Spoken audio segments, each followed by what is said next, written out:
ఇలా చాలా రంగులు, 8 రంగులు పూలు పూస్తాయి, బాగా పూస్తాయి, ఇంకా గుబురుగా. అసలు చూస్తుంటేనే నాకెంతో ఆనందం.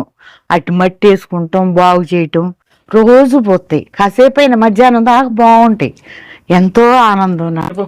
గన్నేరు చెట్టు ఇది, ఇదేమో జామ చెట్టు, ఇవేమో నాసు పూలే. ఇవి కూడా ఇదొక కలర్ నాసు. ఇప్పుడే వర్షాలకి బాగా. ఇది ఉసిరి చెట్టు. ఈ కార్తీక మాసంలో ఎంతో పవిత్రత అంట అని చెప్తున్నారు. దీని కింద పూజ చేసుకుంటే ఎంతో పుణ్యం వస్తుందని చెప్తున్నారుగా పండితులు. ఇదేమో 100 వరాల చెట్టు. ఇవి రెడ్ పూలు, అన్నీ రెడ్గా పూస్తాయి. ఇదేమో పింకు, ఇదేమో పింక్ పూలు. ఇది రాలేదులే, పూతలో ఉంది పింక్. ఇది ఈ పింకు కలర్ ఇది.